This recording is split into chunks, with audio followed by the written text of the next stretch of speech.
Hey guys, what's going on? It's me, it's the MX to the C, Mr. Mike Xavier Kerrigan, coming to you live from very far east in Ohio. I think I'm near Youngstown right now, over at a truck stop. And there was something I wanted to talk about real briefly in regards to a post I put up earlier today, and it has to do with education.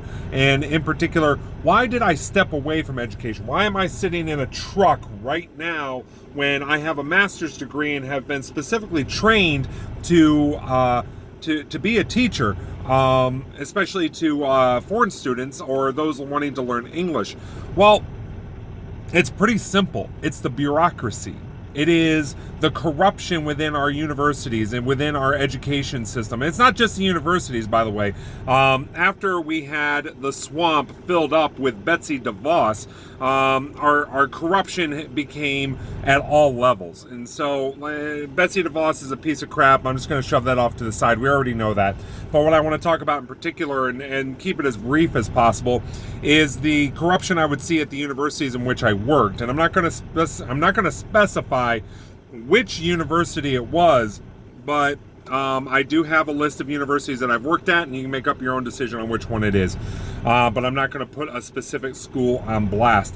But my last straw, or at least one of the last straws before I finally stepped away from education for now, I do plan on going back at some point, was when one of my colleagues, she was speaking to me, and she started to tear up, and I'm like, what's wrong? What's going on?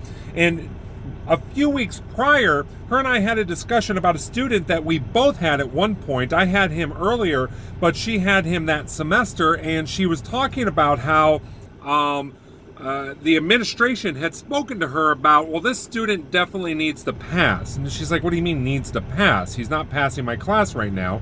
It's up to him whether or not he wants to succeed. Now, though, I am paraphrasing that, so please don't take it verbatim, but that's pretty much the conversation that we had.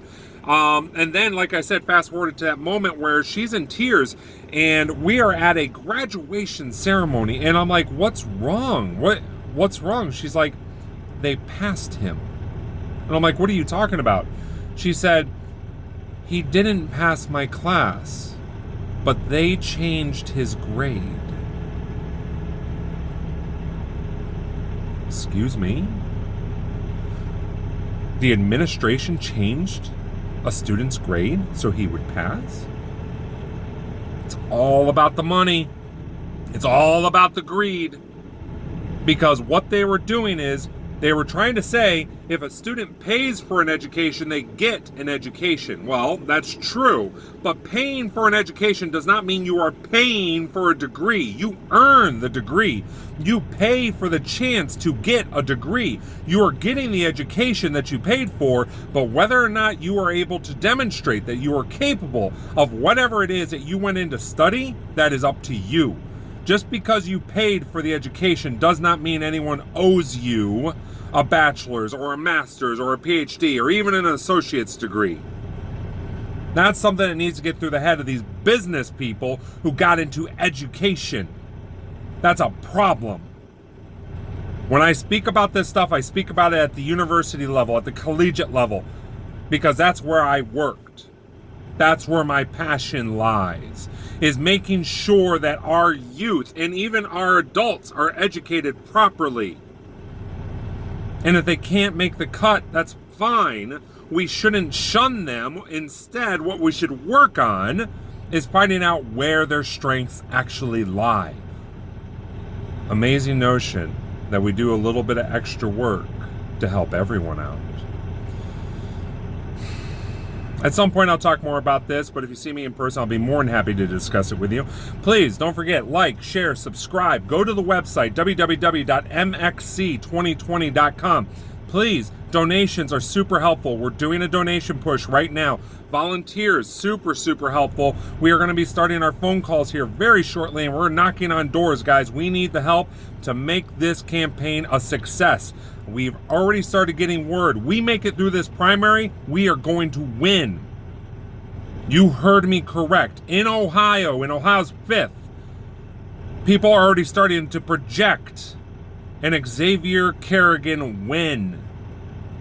We can do this. I need your help.